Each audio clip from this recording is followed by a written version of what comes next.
thanks for the kind introduction, Christine. It's my great honor to be here to present my work alongside three truly excellent urban habitat winning projects. So I would like to present some of the my academic teaching projects in the university, in the Illinois Institute of Technology, the School of Architecture, as a professor there, to really talk about the future of cities from the three aspects: environment, space, and location. Largely based the academic work I've done at IIT. Okay, environment. So as we know, the IPCC just released a global warming impact of 1.5 degrees several months ago, and which reminds us how serious the global warming has been. And the tall buildings, as the typically considered as a big energy consumers, should really respond to this initiative. So in the past two semesters, I worked with SOM Chicago office to run a studio with a focus on net zero carbon skyscrapers. So this is a framework and a methodology of the studio we are doing. As you see here, we are not just to look into the operational energy, we also consider the operational carbon and the embodied carbon as well. So as you see the diagram on the left, so the students are required to optimize the building systems and the building geometry and application of renewable energy to offset the operational energy, and also we consider the structural system in terms of the embodied energy, embodied carbon. So we, as you see, the structural system here, we really push the students to consider to maximize the use of timber as a material with a negative carbon footprint for the building structure. So then they all need to develop a path from a baseline model towards a net zero optimized model. So just wanted to quickly show a few students' projects. This is one with a focus on the solar. So the students did a series of research on what is the best building geometry in terms of the maximize the solar radiation, and what is the best geometry form to really harvest the solar energy. So they did many series of energy modeling process. So, and not just about the geometry and what's the best angle to harvest the solar energy. So they did research on the angle of the solar panels, the geometry of the two towers, how they should relate to react each other, how to both reflect the sun. And not just about the energy modeling process, they also did a series of research on how the architectural design should reflect the form in conjunction with the energy modeling and carbon calculation process. You see that there's a lot of working models to show the progress, how the design has been developed. So as you see here, the energy modeling and the research has been done to reflect the solar radiation and where's the best place to put the solar panels on. So in order to really achieve the carbon neutral for this whole project. Finally, they all need to show what is the scenarios of the baseline model, and then the final scenario of net zero, even they can achieve or not. If not achieve net zero carbon, how many years you will require to achieve that. So the second project is also very interesting. It is called solar chimney tower. Was actually inspired by an example solar chimney in Spain, which is like almost 200 meters tall chimney. So the idea behind that was, the air get flow inside the base. And get heated, and then the air flow up. So because of the temperature change, then there's a turbine at the bottom of the tower. So that can flow, can move. That would generate the electricity. And that's brought a very interesting question. Can we make this solar chimney habitable? Okay, if you see this diagram, from a purely energy generating solar chimney, and we can, wrap out with habitable space to make it a habitable tower, and alongside other technologies to maximize the renewable energy, and also, rainwater collection, or many other technologies. So the students also did some research on what is the best size of the base and the best size of the chimney, which is a tower eventually.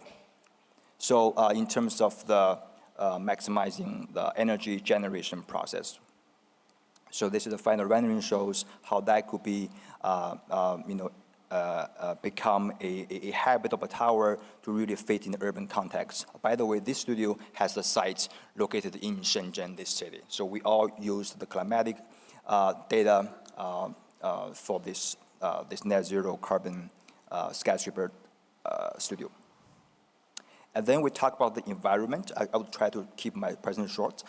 So when we talk about the environment, which means all the skyscrapers, we need to reflect the global warming, the carbon emission reduction. Now we also need to think about how we should create the space within tall buildings and around tall buildings.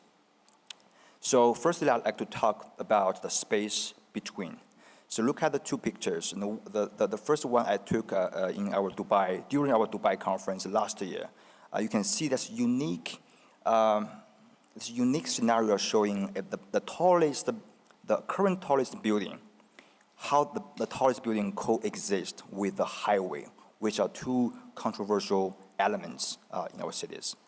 And the other image shows, the Lujiazui in Shanghai, how the wide roads divided between the blocks of high rises. So how to consider the tall building touch the ground should be equally important as how the building should reach the sky.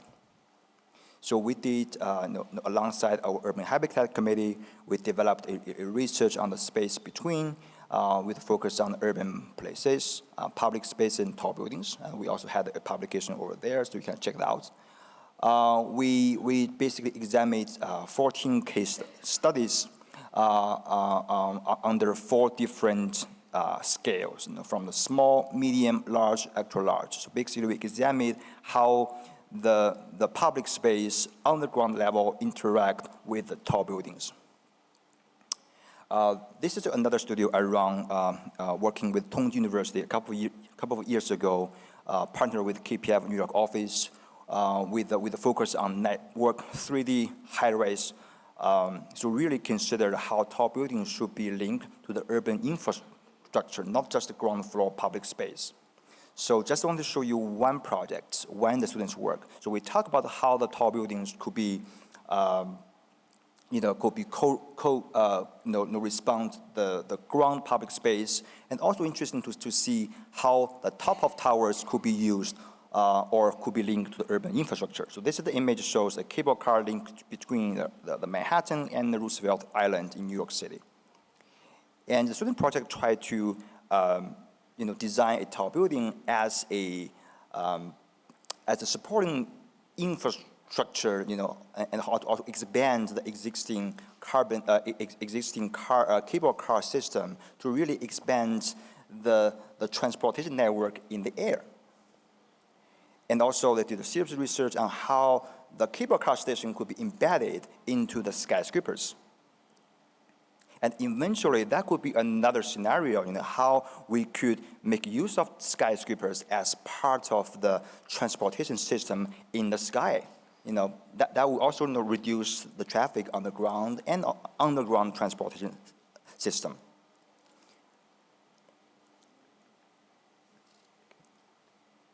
Okay, so we talk about how to make use of the top of the building. This is another interesting research we did several years ago called vanity height, which is the height difference between the very top, the highest top of the building, and the height of your highest occupiable floor. So which is quite interesting if you see the result. Many buildings has more than 30% of the unoccupied, not functional height, which is brings another interesting discussion on how we should make use of the space in a meaningful way within skyscrapers.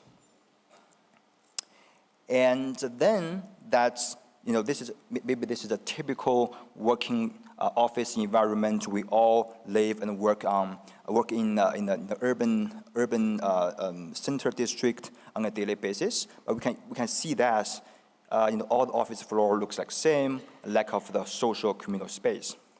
And then we did another urban space research called the Space Within, again, in conjunction with our Urban Habitat Committee.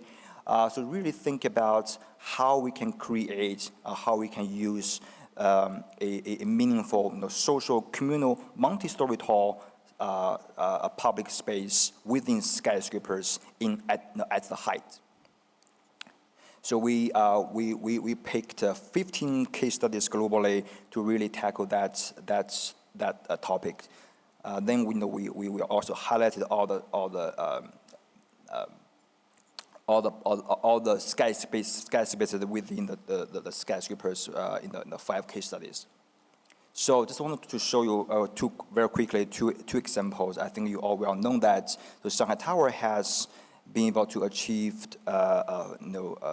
12 skyscrapers across the whole height, which is provide a unique space for the workers there. And they also even use the damping space to be a public, accessible culture and arts space.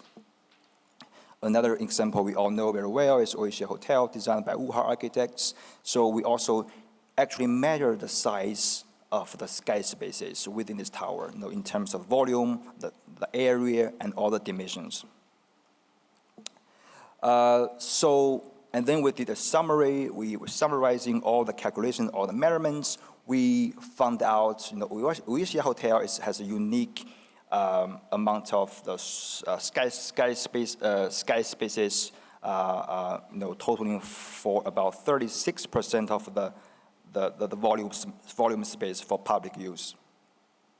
Okay, we talked about the space between, space within. Now it's getting to the space across. This is the image we all see, very, very commonly see here in China, especially in South China, Hong Kong. When we're building all these skyscrapers, we didn't think about do we need to link these buildings in addition to the ground level? Can we link to at a different height? So, and then we are doing another urban scaled study called the Sky Bridges, partnered with ThyssenKrupp. So now we are still under the process. So this time so this is the historically there's 2 buildings showing how skyscrapers could be existed in the skyscrapers from Petronas Tower and the Wick Tower in Chicago, from a purely enclosed circulation purpose towards the programmatic communal spaces that we see the many good case studies in the world now. And then one step further, can we have the sky bridges from the linear functional space to be the building could be considered as sky bridges as well, to link all them together. And we did the research on the 26 sky bridges across the world to actually measure the functional use and all the dimensions, measurements of all the sky bridges, wanted to find the design strategies, the benefits of social, economic, and environment considerations behind the sky bridges. Okay, then location. I think probably many of you in this audience have seen this presentation from Anthony, because we co-teach at IIT design studios and seminar courses. So we all see the natural disasters happen very, very often. Just to give you a few examples, last year, this is a hurricane in Florence. I think this is California fire. volcano in Hawaii. This all happened, by the way, this all happened in 2018. And we might barely consider how much money we have to spend on, try to, overcome this natural disaster. This is a diagram shows. Sometimes we have to spend more than 350 billion US dollars to deal with this natural disaster per year. So is that economically viable? I'm running out of time, and this is another disasters. This is Manhattan. This is all because of the Hurricane Sandy. So, and then we did a design research project, partnered with Gensler AECOM 2 years ago at IIT, on how we could find a inherently sustainable location for the future cities. We specifically researched 7 different terrains and climate zones, as you see here, from desert to polar tundra mountain area. And the students need to do the research to find the most viable location for the future cities, and then jump to the design process. If you see, this is a few examples. This is the projects in marshland. For example, in Mumbai, India, sometimes we talk about horse shortage, the water.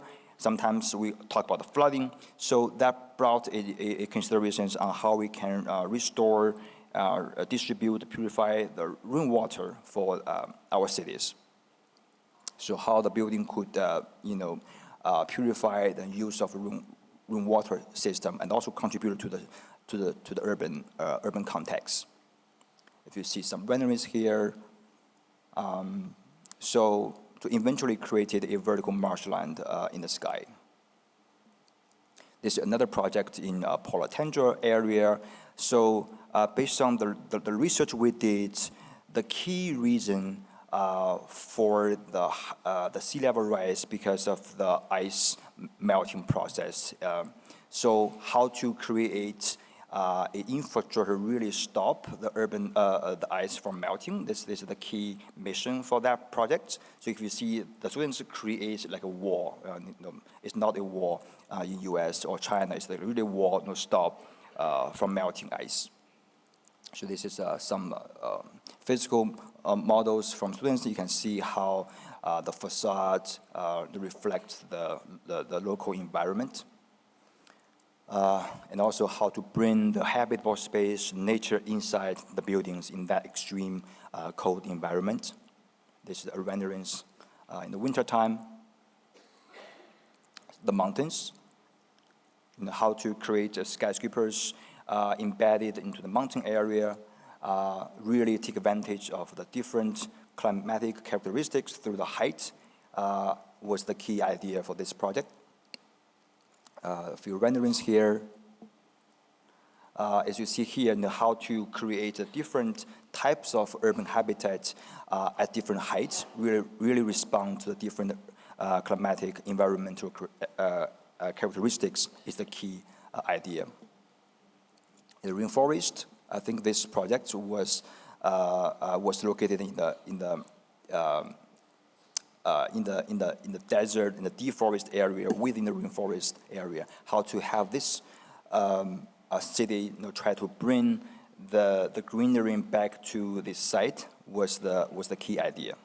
You can see the few models showing how this vertical city, having the greenery through different levels. The model shows the building in details. And finally, I would like to end my presentation with this slides. So you can clearly see, we by the way, this is the image in the Shiban, Yemen, which is considered as the first skyscraper city in the world.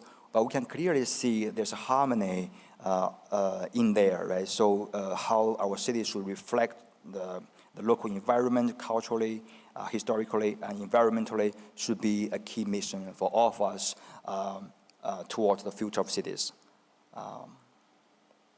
That's it. Thank you so much.